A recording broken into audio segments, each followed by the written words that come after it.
Bonsoir, chers téléspectateurs de la télévision rwandaise. Toujours un plaisir de vous retrouver pour Majuscule Propos. Ce soir, nous revenons sur l'histoire du génocide commis contre les Tutsis. Aujourd'hui, plusieurs décennies après ce génocide, beaucoup de choses se disent et notamment la théorie du double génocide qui ne cesse d'accroître et surtout d'être mise en avant. Mais on va comprendre d'où vient cette théorie, mais qui sont les personnes derrière cette double théorie, mais comment interroger les personnes qui ont vécu cette histoire, qui ont écrit ils ont également fait de la recherche là-dessus. Et ce soir, nous sommes très heureux d'être rejoints par le journaliste, écrivain, chercheur Patrick de Saint-Exupéry. Bonsoir Patrick. Bonsoir. Patrick, connu pour son franc-parler, il ne marche pas en tout cas avec sa langue dans la poche. Il a connu des zones de conflit au niveau de la région de Grand Lac. Il a également voyagé vers le Moyen-Orient où il a couvert certains conflits dans cette partie du monde. Mais nous sommes avec Patrick de Saint-Exupéry ce soir, notamment pour la publication de son ouvrage « La traversée, une odyssée au cœur de l'Afrique ».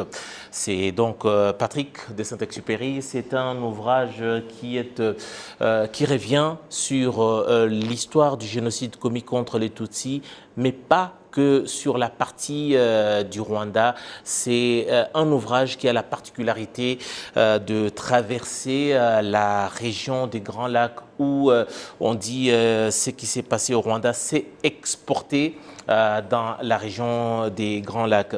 Patrick, ça fait plusieurs décennies que vous avez déjà écrit sur le Rwanda, notamment vous avez écrit L'Inavouable et également l'autre tome qui est apparu, Les complices de l'Inavouable. Aujourd'hui, on s'est dit, Patrick qui revient encore sur le Rwanda, mais la traversée, cet ouvrage, on se dit pourquoi réécrire l'histoire? Patrick réécrit l'histoire ou pourquoi revenir sur le chemin que déjà vous avez parcouru, que vous connaissiez déjà? Est-ce que c'est une manière de se remettre en cause plusieurs années après, de se dire est-ce que peut-être y a-t-il des choses que j'ai omis? D'abord, ce n'est pas tout à fait réécrire l'histoire. C'est pourquoi poursuivre l'histoire, pourquoi ne pas s'arrêter à un moment donné. Et en fait, on voit bien qu'il y a plusieurs étapes qui se franchissent peu à peu. La première étape, qui était quand même essentielle, c'était de passer à la dénomination précise des événements au Rwanda. Et elle a mis beaucoup de temps avant qu'on arrive à poser que l'événement en 1994 au Rwanda est le génocide des Tutsis. Il a déjà fallu énormément de temps. Mais une fois que ça a été posé, ça a entraîné un deuxième discours qui s'est construit. D'accord, il y a eu le génocide des Tutsis, mais il y en a eu un deuxième. Il y en a eu un deuxième. Et c'est à ce moment-là que les choses basculent et que l'on arrive au deuxième génocide. Alors cette théorie du deuxième génocide, du double génocide, moi je l'ai vu apparaître en novembre 1994, donc quelques mois après la fin du génocide des Tutsis, lors d'un sommet France-Afrique où François Mitterrand, le chef de l'État français à l'époque, parle des génocides. Et je lui pose la question, mais... C'est du fameux sommet de Biarritz. Absolument. Avec notamment la participation de l'ex-président Mobutu, qui était un des grands invités, en tout cas, du sommet. C'était même l'invité d'honneur à l'époque, en novembre 1994, à ce sommet de Biarritz. Le maréchal Mobutu était l'invité d'honneur. Il s'agissait de réhabiliter la figure de Mobutu sur la scène internationale. Et Paris parrainait le retour de Mobutu sur la scène. Et dans ce cadre-là, le Rwanda n'avait pas été invité. Les nouvelles autorités rwandaises n'avaient pas été invitées. Et François Mitterrand fait un discours de clôture un peu de ce sommet, et dans la mention écrite de ce discours, il parle des génocides. Au pluriel. Au pluriel. Et à l'oral, il dit le génocide. Et donc j'interroge le président français, je lui demande, Monsieur le Président, quelle est la bonne version? Les génocides ou le génocide? Et François Mitterrand a énormément de difficultés à répondre. Il commence à répondre une première fois, il n'arrive pas à élaborer sa réponse. Puis il fait une deuxième tentative, une troisième, et à la quatrième tentative, il dit, mais pourquoi vous pensez que le génocide s'arrêtait après la victoire des Tutsis? Et quelle était la nature du génocide? Est-ce que c'était un génocide des Hutus contre les Tutsis ou des Tutsis contre les Hutus? Et on voit à ce moment-là le chef de l'État français, en personne, introduire cette théorie du double génocide. Et ce qui est extrêmement surprenant, c'est qu'à l'époque, rien ne permet de poser cette théorie. Il n'y a pas de fait. Et donc, dans le premier ouvrage que je vais consacrer au Rwanda, qui s'appelle L'Inavouable, que vous avez cité, cette théorie du double génocide, je vais en faire mention, mais en quelques lignes. En tout cas, vous n'allez pas au-delà de quelques lignes. Vous n'avez pas voulu aller très loin. Déjà, pourquoi? Parce que il faut déjà rappeler les faits. Vous avez découvert le Rwanda au début des années 90. Déjà, c'était à l'époque où le FPR Inkotanyi venait de lancer la bataille sur la guerre de libération venait de débuter. Vous étiez parmi les personnes qui connaissaient, qui comprenaient les tenants et les aboutissants de ce qui s'est passé au Rwanda. Vous êtes ensuite revenu au Rwanda en plein génocide au mois de mai, dans des conditions particulières. Déjà, quand vous entendez le chef de l'État français avec déjà tous les soupçons, toutes les accusations qui pesaient sur la France et sa présidence, comment vous vous êtes senti déjà? J'étais très mal à l'aise, et c'est pour ça que j'en parle en quelques lignes de cette théorie que pose François Mitterrand du double génocide, pour dire en gros qu'en quelques lignes, je dis que c'est complètement farfelu, et que ça ne mérite pas de s'y attarder, parce qu'aucun élément ne va à l'appui de cela. Donc j'assiste à la construction de quelque chose de complètement artificiel, et je dis simplement c'est artificiel, revenons aux faits. Regardons ce qu'il s'est passé. Et donc, dans ce premier ouvrage, je reviens un petit peu sur toute l'expérience accumulée, les histoires accumulées, ce que j'ai vu, ce que j'ai constaté au Rwanda de 90, où j'étais présent, comme vous l'avez mentionné, à 93, où je suis revenu au Rwanda en 93, pendant le génocide en 94, pendant l'opération turquoise, où j'étais présent, et toutes les discussions et les questions qui se posaient. Voilà.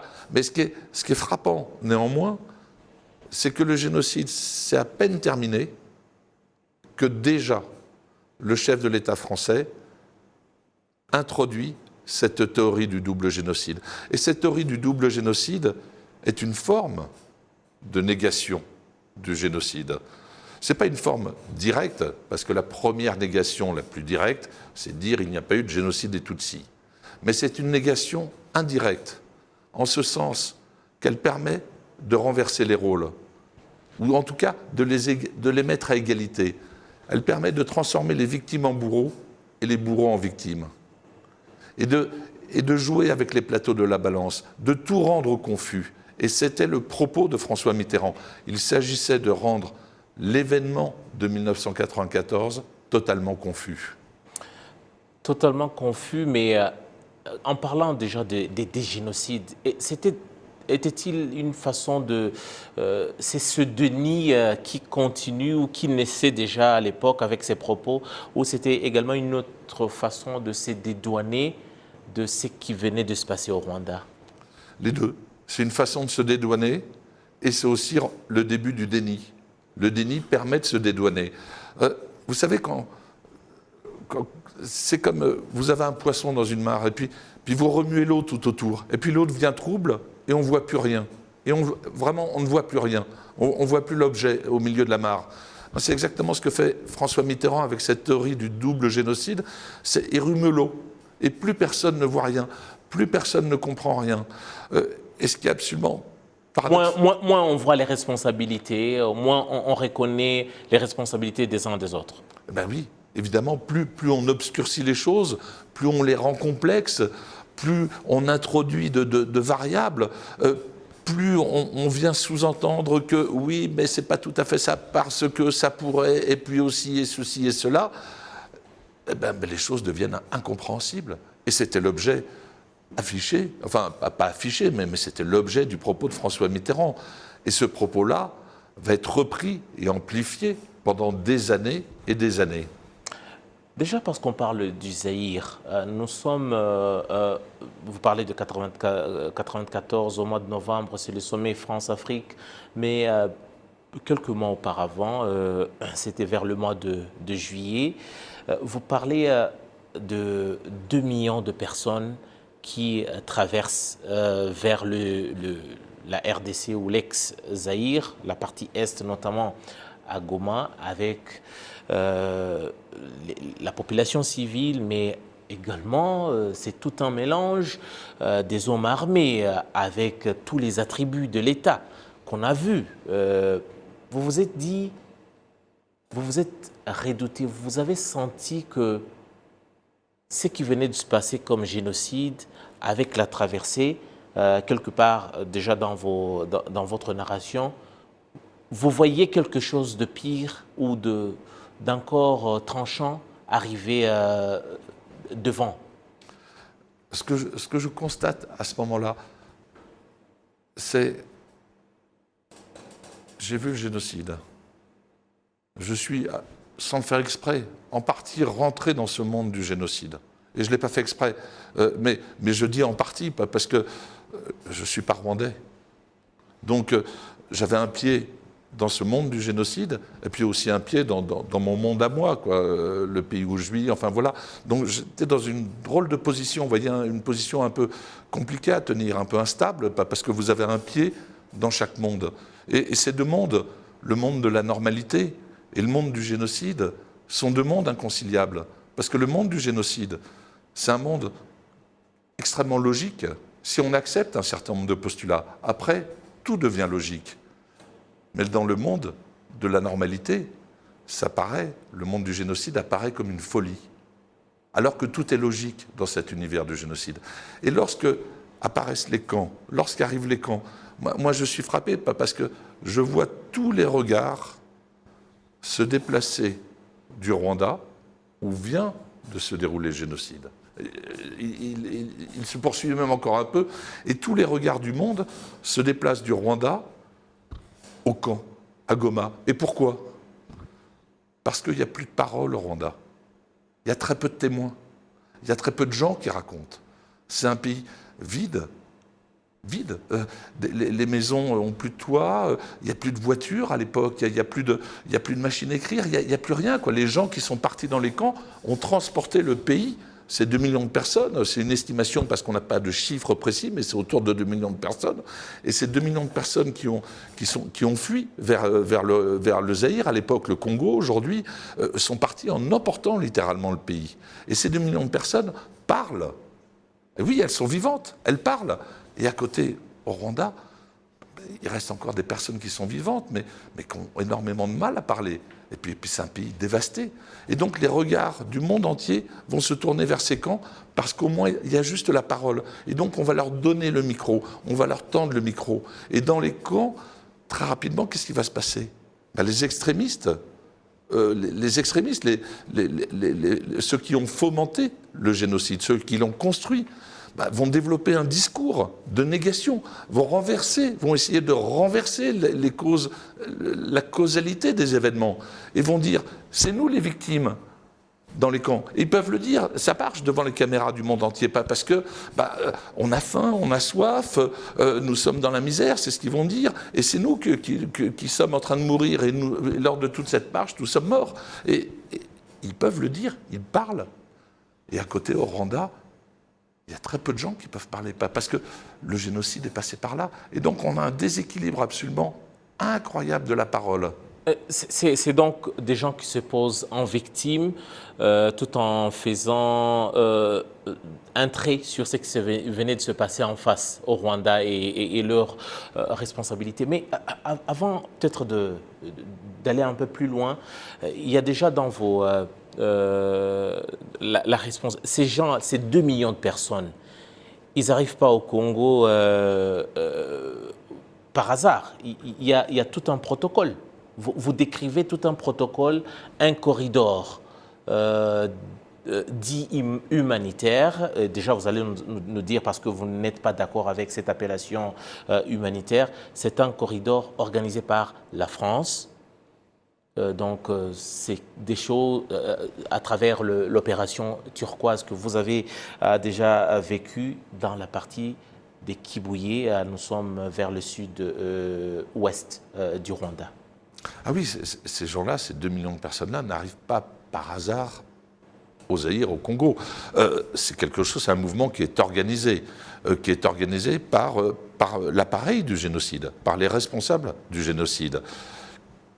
Comment l'organise-t-il? Avec Radio Mille Collines, qui leur donne l'instruction de partir vers le Congo, de fuir vers le Congo.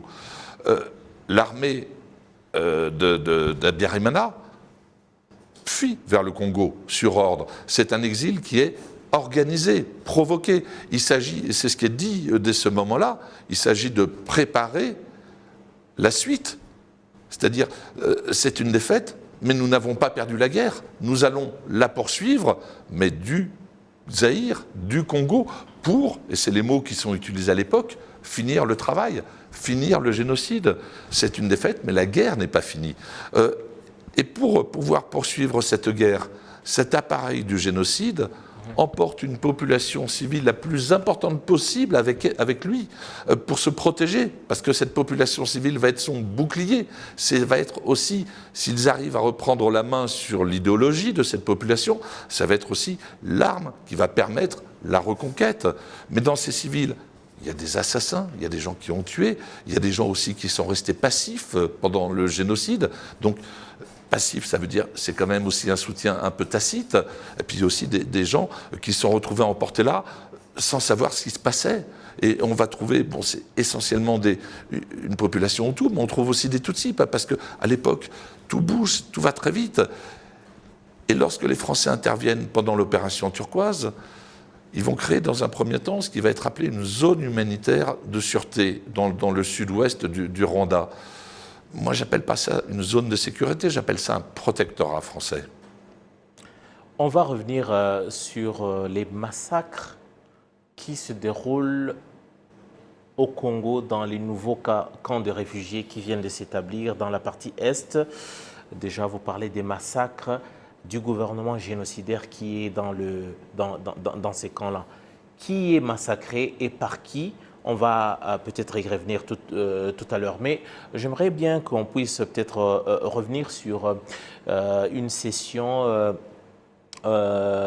qui s'est organisée quelque temps avant cette émission, lors du café littéraire, où vous avez rencontré des chercheurs, des écrivains qui ont publié, des journalistes qui ont sorti plusieurs publications sur le Rwanda et notamment les génocides commis contre les Tutsis, qui ont voulu en savoir un peu plus sur votre ouvrage La Traversée. Mais dans l'intérêt de nos téléspectateurs qui n'ont pas participé à cette session, j'aimerais bien qu'on puisse revenir sur quelques-unes des questions que vous allez nous faire plaisir de répondre devant nos téléspectateurs. On va suivre ces questions et puis on revient avec les réponses de Patrick de Saint-Exupéry.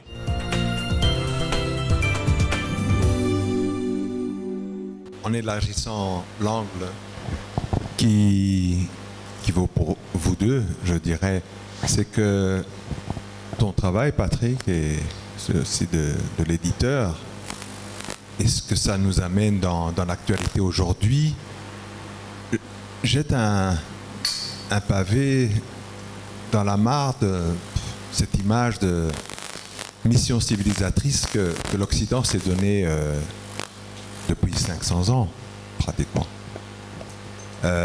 Et évidemment, ce qui s'est passé en 94 et l'après 94, et ce que vous mettez en exergue et toutes les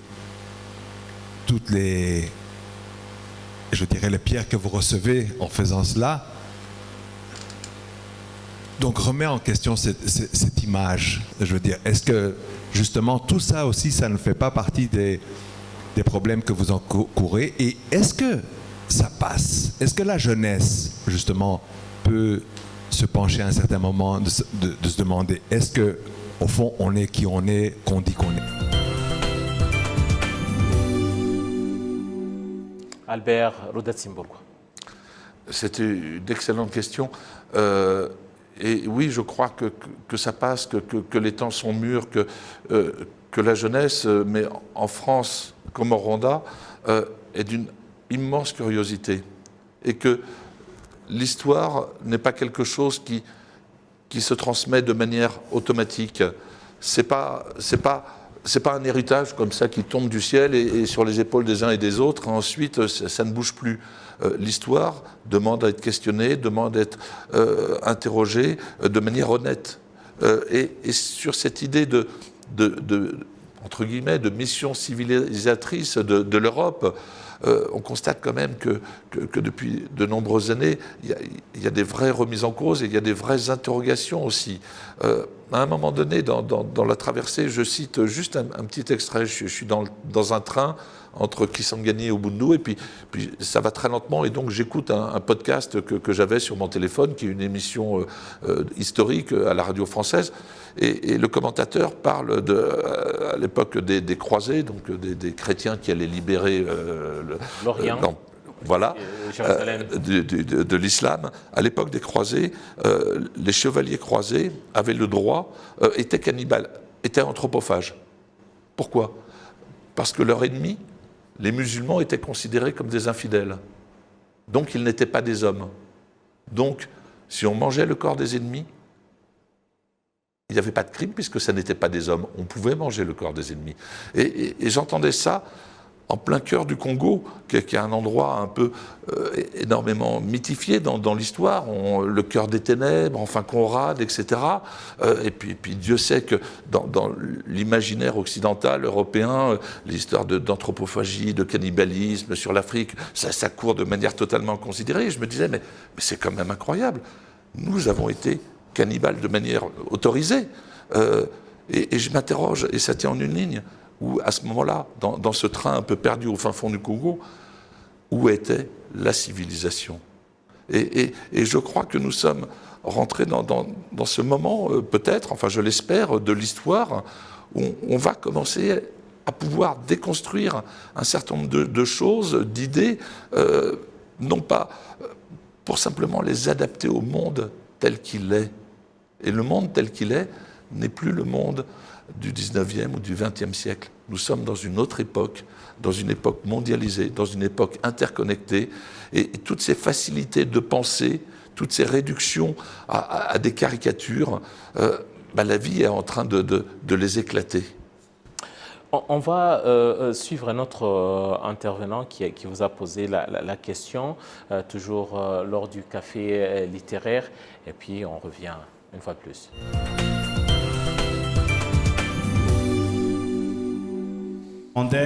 Démographiquement parlant maintenant, on n'est pas les chiffres, mais je crois qu'il y a une grande majorité qui sont nés après 94, donc la jeunesse. Et en même temps, je me demandais, malheureusement dans la diaspora, il y a aussi une partie de la jeunesse il y a un certain groupe qui font partie d'une fraction, je dirais, négationniste. Il y a notamment Jambo News en Belgique. Et je me demandais, qu'est-ce que vous pensez quand on ne va pas réinventer la roue, on voit comment les communautés arméniennes, les communautés juives et d'autres communautés ont dû continuer ce combat, maintenant passer le flambeau à leurs enfants. Comment vous croyez que nous maintenant, Rwandais, au Rwanda, Rwandais, dans la diaspora, quels seraient des outils qu'on peut soit emprunter des diasporas qui ont connu aussi les génocides arméniennes, juives, pour continuer ce combat? Parce que maintenant, de plus en plus de gens ont un détachement, entre guillemets, de soit je n'y étais pas, ou les négationnistes, c'est ceux qu'ils ont entendus à la maison, c'est ceux que leurs parents leur ont dit. Et encore une fois, ils n'ont pas ces faits, donc eux, ceux qu'ils entendent, ils répètent. Et ils sont très instruits. Ce n'est pas juste des gens qui disent, ils documentent, ils ont une manière de vraiment faire une révision de l'histoire. Et je me dis, ces négationnistes face à peut-être vous ici dans la salle, mes aînés, vous avez vraiment des choses concrètes parce que vous y étiez. Mais maintenant, nous, la jeunesse, si on n'y était pas vraiment, le combat devient de plus en plus abstrait. Donc je me demande quels seraient, vous pensez, les outils que la jeunesse rwandaise au Rwanda et en dehors du Rwanda devrait utiliser pour vraiment être un rempart face à cette jeunesse, malheureusement aussi, qui emprunte cette voie négationniste. Merci.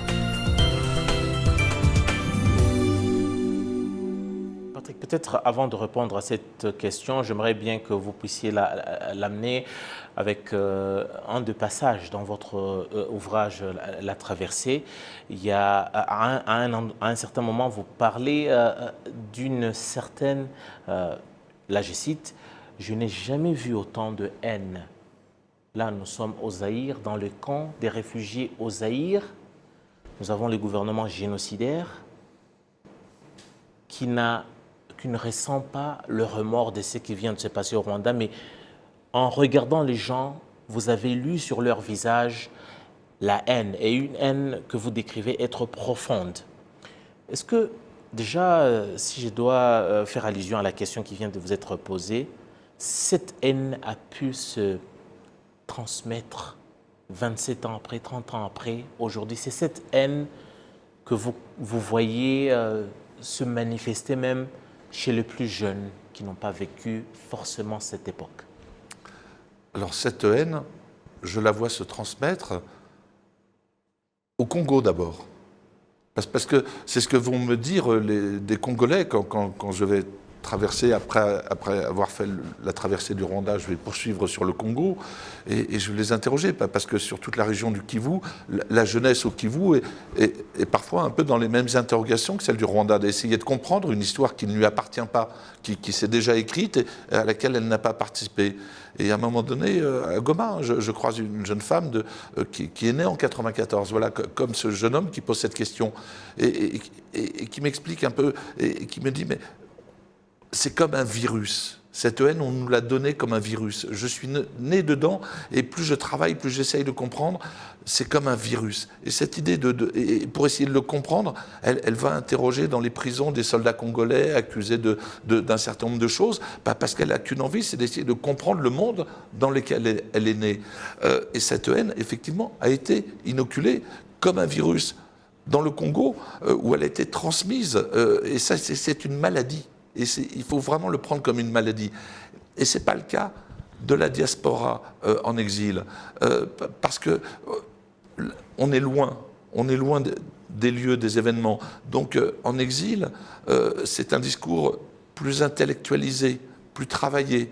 Ce n'est pas un discours de contamination comme ça, direct par la violence, c'est un discours de contaminé par une représentation fausse, imaginaire, biaisé, trafiqué de la trame des événements. Et donc, effectivement, le jeune homme qui pose la question a raison.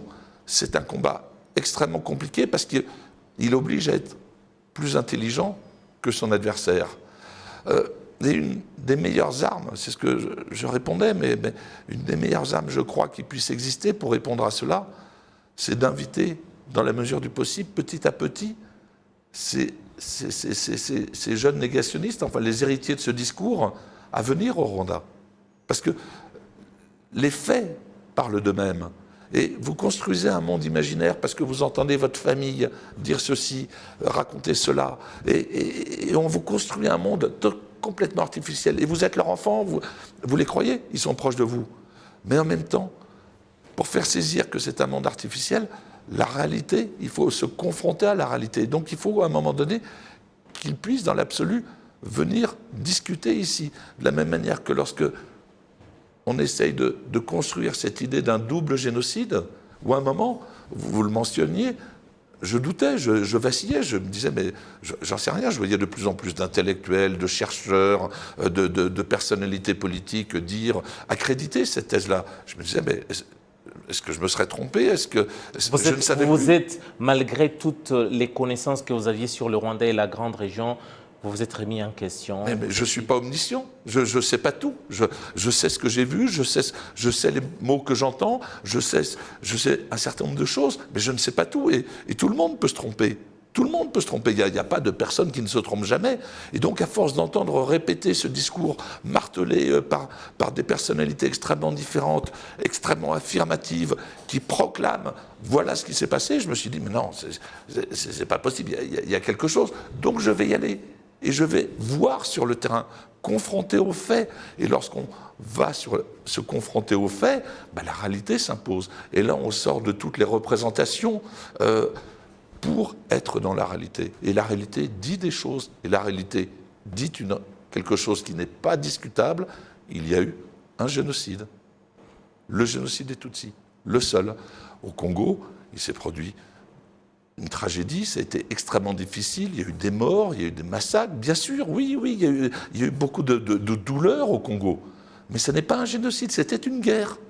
Et on n'a pas le droit de mélanger les choses comme ça.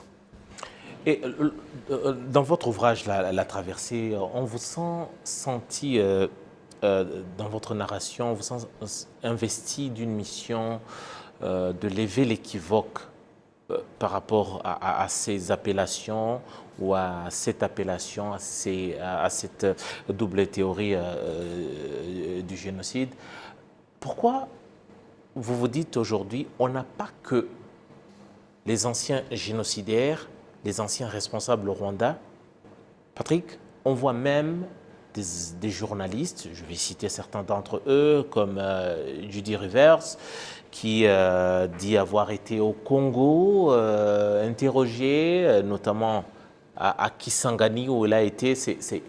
Tout à l'heure, vous avez évoqué votre passage entre Kisangani et Ubundu. Elle a été dans cette région, mais elle ne cite pas beaucoup la partie du nord Kivu, à Goma, où vous pointez du doigt comme le socle même de la suite des événements au Congo, cette haine, notamment dans les camps des réfugiés.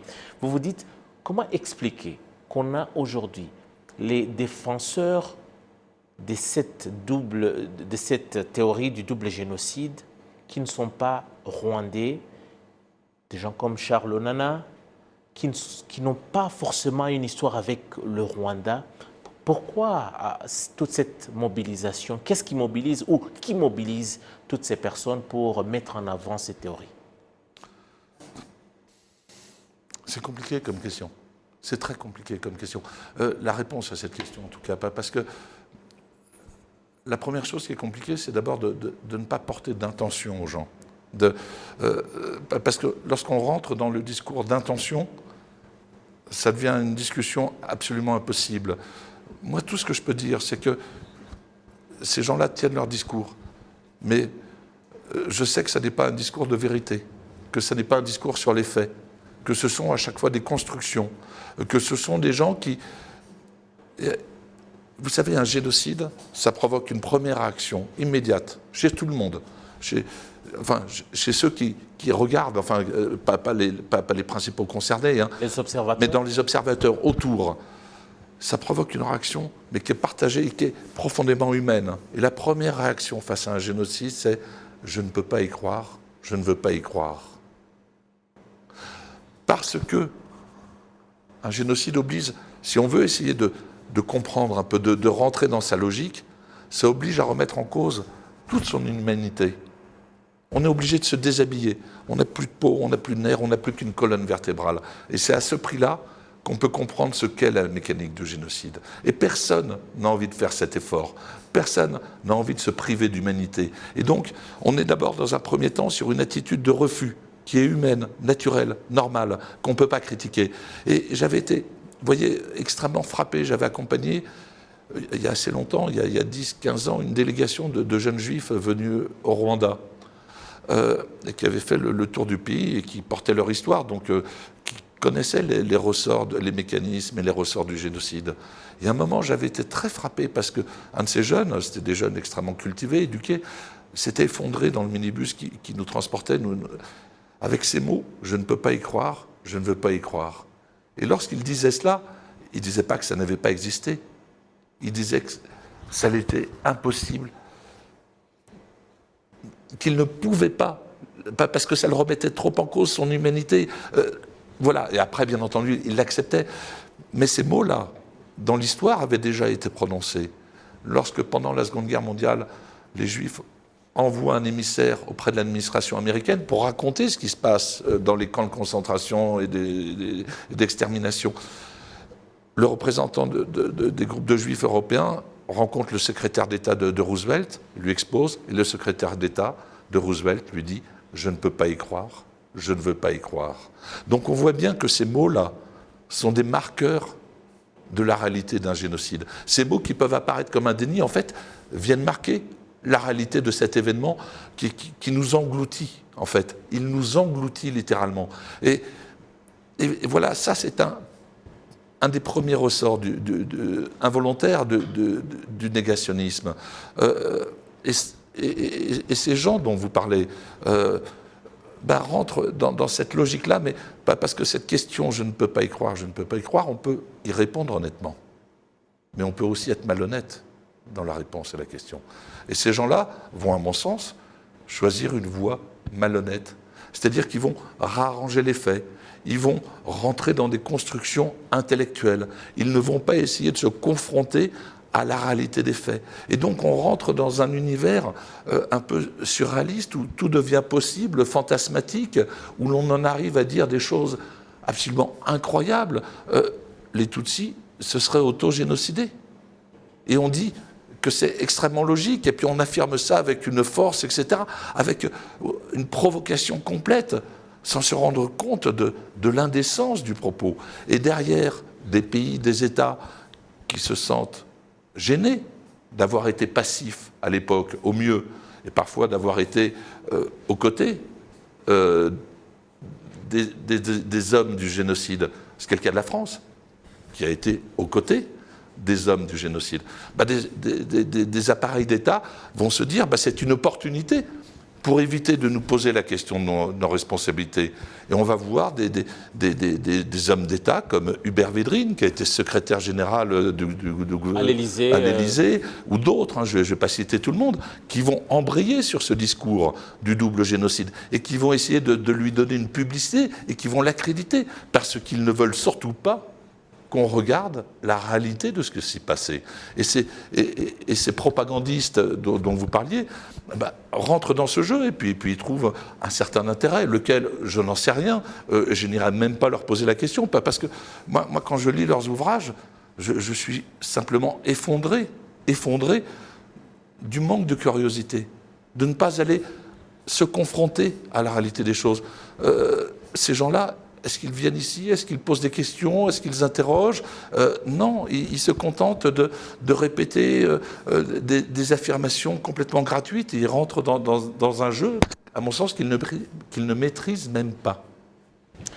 On va reprendre un autre lot de questions. C'était lors de la session que vous avez eue au niveau du café littéraire. Je vous rappelle, c'est quelques temps avant cette émission. On va prendre d'autres personnes qui ont posé des questions pertinentes sur votre ouvrage « La traversée » pour en comprendre un peu plus les tenants et les aboutissants.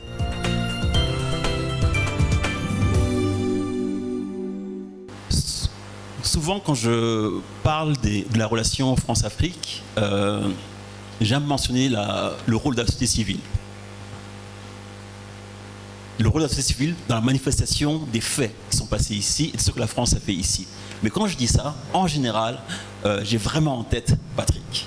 La série d'articles qui est sortie en 1998 était un tonnerre pour moi. Je n'en revenais pas. Je lisais un, le jour d'après j'en lisais un autre, je dis mais c'est quoi ça? Voilà. En plus, comment on appelle ça là, publié dans un grand journal comme Le Figaro, avec un nom Saint-Exupéry. Bon, je t'ai jamais demandé si tu étais apparenté à Antoine, mais tout ça m'a apporté une aura. Je dis mais c'est quoi ça? Voilà. Et donc je pense l'hommage était tout à fait mérité, et je voudrais, si je peux, l'appuyer aussi. Maintenant, par rapport à la question du nombre des interviews ou des personnes qui sont interviewées dans le livre que tu as produit, je pense qu'il ne faut pas faire du quantitativiste étroit.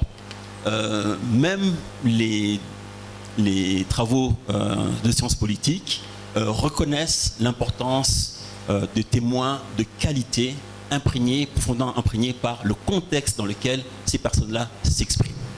Et on peut avoir des bouquins qui sont tout à fait rigoureux et tout à fait convaincants avec 5 témoins. Mais si ce sont des témoins capitaux, il vaut mieux avoir 5 témoins que 200 qui disent des choses dont ils ne connaissent pas les tenants et les aboutissants. Je dois quand même te poser une question. Le jeune homme ici a parlé de nouvelle génération. Et moi, personnellement aussi, je suis assez sensible à la question de génération.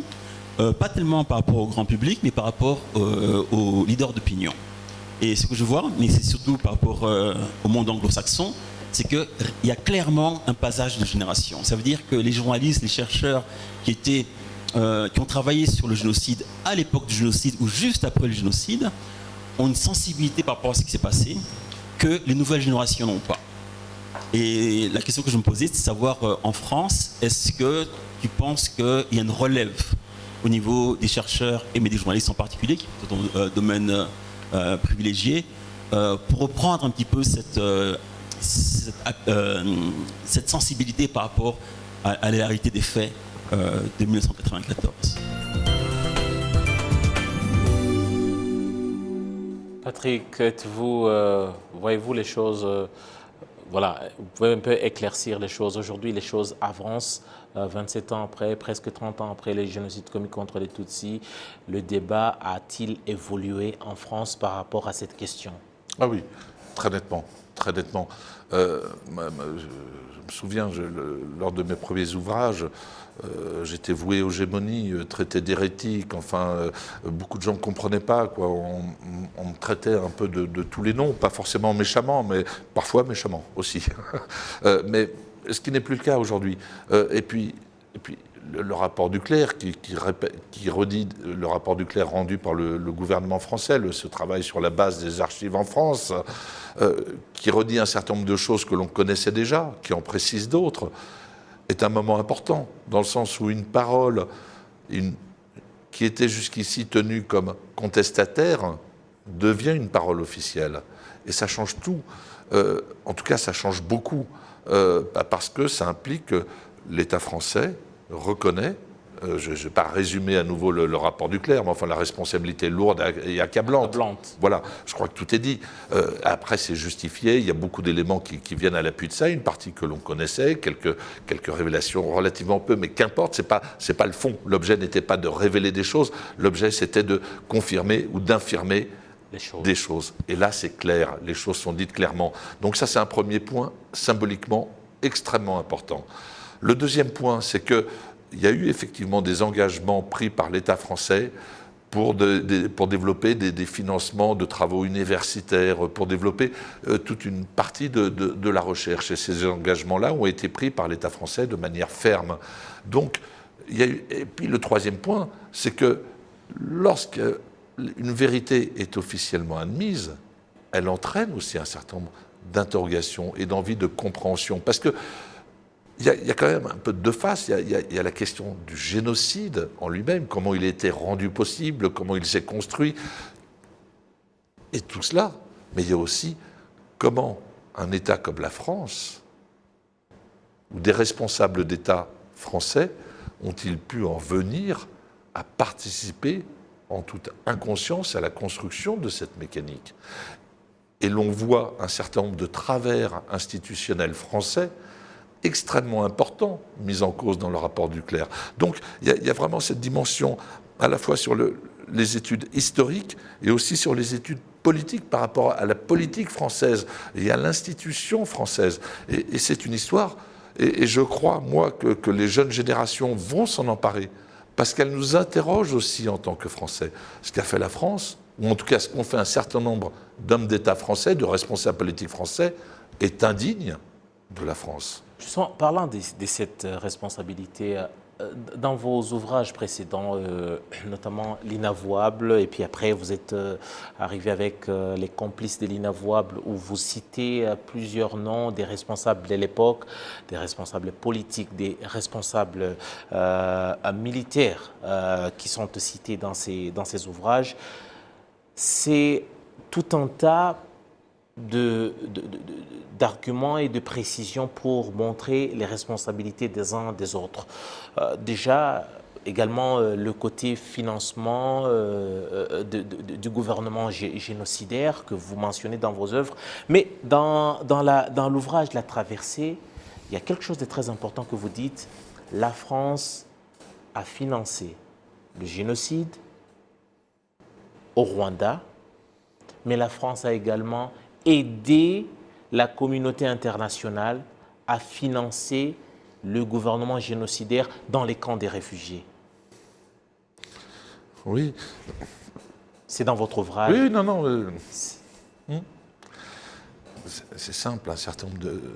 Je vais le formuler très simplement, parce qu'un certain nombre de responsables de l'État français ont collaboré avec l'appareil du génocide, avant le génocide, pendant le génocide et après le génocide. Et la partie, et l'histoire congolaise, ces années 1996-1997, où l'on voit, qui est un peu la scène de théâtre, où l'on crée cette espèce de fantasmagorie du deuxième génocide, Paris est toujours actif. Paris est toujours à l'appui des extrémistes qui ont conçu le génocide. Et Paris est non seulement à l'appui des extrémistes qui ont conçu le génocide, mais aussi à l'appui du maréchal Mobutu, qui est l'allié de ces extrémistes du génocide. Et donc, le rôle de la France ne disparaît pas à la fin 1994. Il se poursuit dans le temps. Et il va se poursuivre encore dans le temps au travers du déni. Lorsque, je l'ai mentionné tout à l'heure, mais lorsqu'un homme comme Hubert Védrine poursuit ce discours du double génocide, essaye de l'accréditer, cite tous les auteurs négationnistes sur les plateaux de télévision en disant voilà, ce sont des sommités, des références, c'est eux qui disent la réalité, les bras vous en tombent. Et cette continuité dans le temps est absolument stupéfiante. Et là, je parle pour moi, mais je pense ne pas être le seul dans cette position-là. D'abord, il y a beaucoup de gens qui ont travaillé sur le Rwanda de Français, qui se sont engagés, qui ont voulu dire un certain nombre de choses. Et puis, quand je disais tout à l'heure que cette politique-là est indigne, je ne pense pas être le seul en France à défendre ce point de vue. Je pense que les Français, eux, on ne leur a pas dit, c'était une politique secrète, on leur a caché tout cet engagement. Et ils sont en train de réaliser ce qui s'est passé. Ils ne seront pas d'accord, ils ne sont pas d'accord avec ça. Ça n'est pas possible, c'est un État qui est devenu fou. C'est un appareil d'État, c'est l'Élysée qui est rentré dans une politique complètement folle et incontrôlée. C'est ça la réalité des choses. Et lorsqu'on le formule comme ça nous interroge, nous, Français, mais comment avons-nous pu laisser cet État partir dans cette dérive sans même le savoir? Nous sommes un pays ancien avec une longue histoire et nous avons failli. Il faut le dire très simplement, nous avons failli. Et on ne peut pas avancer si on ne reconnaît pas les erreurs, si on ne reconnaît pas la faillite. Vous vous dites également que tout ce qu'on connaît 27 ans après, c'est parce qu'il y a des gens comme Hubert Védrine qui ne veulent pas regarder la réalité en face ou qui orchestrent des choses pour empêcher même à ceux-là qui veulent prendre du courage pour dire la vérité. Est-ce que ça va avancer tant que cette attitude est observée chez eux? Alors, en réalité, le nom qui revient le plus souvent, c'est François Mitterrand. Simplement, François Mitterrand est mort et Hubert Védrine a endossé son héritage. Mais lorsque Hubert Védrine parle, il ne parle que pour défendre François Mitterrand. Donc le nom qui revient le plus souvent, c'est celui du président François Mitterrand. Mais Hubert Védrine a endossé cet héritage. Et ça l'a conduit à prendre des positions absolument surréaliste. Et il faut bien comprendre que Hubert Védrine n'a pas de légitimité, au sens où cet homme-là est un apparatchik. C'est un apparatchik de l'appareil d'État, mais il n'a jamais été élu en France. Il ne s'est jamais présenté à un scrutin. C'est un pur technocrate, un apparatchik de l'appareil d'État, jamais élu. Voilà. Donc, Hubert Védrine a pris les positions qu'il a prises, qui sont celles du déni absolu de la réalité des faits.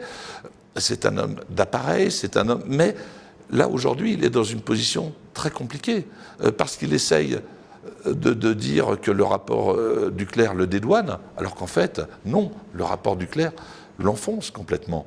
Il essaye à nouveau de faire vivre une fiction. Le rapport Duclerc dit qu'il ne s'est rien passé, mais non, il s'est passé plein de choses. Et l'appareil d'État dont vous étiez responsable, parce que secrétaire général du gouvernement, on est responsable quand même du fonctionnement. Cet appareil d'État n'a pas fonctionné. C'est par lui que tous les dossiers passaient quand même. Absolument. Secrétaire général à l'Élysée. Mais évidemment, il était la courroie de transmission obligatoire. Mais, si vous voulez, nous en sommes, après 27 ans qui ont été compliqués, parfois, la vérité est établie. La vérité des faits est établie. Lorsqu'on entend responsabilité lourde et accablante, quelque part, bon, je ne vais pas rentrer dans tous les détails, mais on arrive au constat de la vérité des faits. Mais il manque encore une part. Laquelle, Patrick? La justice. Établir la vérité des faits, ça n'est pas encore parce que la justice. Là-dessus, peut-être vous avancez sur l'une de mes dernières questions. Il y a eu le rapport Duclerc qui est sorti et quelques semaines après, on a eu le rapport Muse qui était sorti du côté du Rwanda.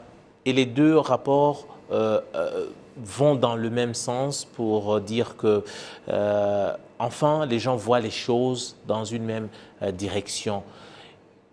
C'est vrai que les gens doivent avancer. La justice également aura sa place. Est-ce que les responsables ne vont pas se cacher à la limite derrière des rapports en oubliant que s'il y a responsabilité, c'est que des gens doivent répondre? Bien sûr que les responsables vont essayer de se cacher, de se défausser, de gagner du temps.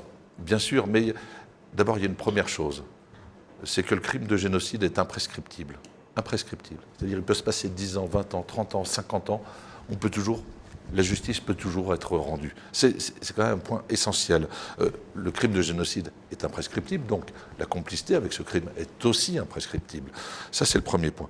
Le deuxième point, c'est que moi, je constate quand même que souvent, on a tendance à attendre des États, que ce soit les États qui, d'une certaine manière, parce que c'est plus facile, qui poussent la justice à être effectuée. Mais non, ça n'est pas... Je veux dire, sur des dossiers comme cela, ça n'est forcément, et ça ne peut être, que les sociétés civiles.